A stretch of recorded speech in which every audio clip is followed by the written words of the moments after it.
বাঙালির কাছে বর্ষা মানে ইমোশন।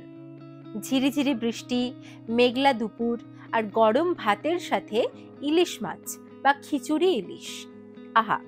এই সুখের স্বাদ যারা পায় না তারা জানে না যে তারা কি হারাচ্ছে। তবে শুধুই স্বাদ নয়, আমাদের প্রাণ প্রিয় ইলিশ কিন্তু আমাদের শরীরের জন্যেও ভীষণ উপকারী। জানেন কি?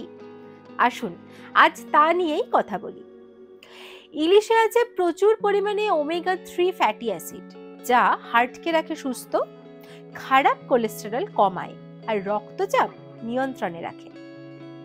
ইলিশ খেলে মস্তিষ্কের কার্যক্ষমতা বাড়ে, মুড ভালো থাকে, এমনকি যাদের চোখ খারাপ তাদের চোখেরও উন্নতি হয়। আর এতে থাকা ভিটামিন ডি ও ক্যালসিয়াম হাড়কে করে তোলে মজবুত। তার সাথে ইলিশ মাছ স্কিনকে করে তোলে অনেক বেটার আর মসৃণ। আমাদের পছন্দের কিছু ইলিশ রেসিপির হেলদি দিকটা এবার শুনে নিন। সর্ষে ইলিশ হজম শক্তি বাড়ায়, তাছাড়া সর্ষের তেলে অ্যান্টিঅক্সিডেন্ট থাকে। পুঁই শাক দিয়ে ইলিশ মাছের ঘন্ট শরীরে আয়রন আর ফাইবার যোগায়, রক্ত শূন্যতা কমায় আর হজমে সাহায্য করে।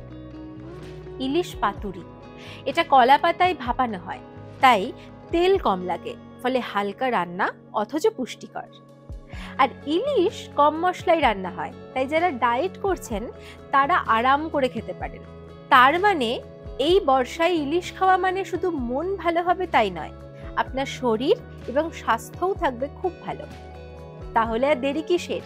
1 প্লেট গরম ভাতের সাথে আজই ইলিশ রান্না করে ফেলুন আর কমেন্টে জানান যে ইলিশের কোন রেসিপিটা আপনার খুব ফেভারিট। দেখা হচ্ছে আবার পরের ভিডিওতে। লাইক, কমেন্ট আর সাবস্ক্রাইব করতে ভুলবেন না কিন্তু।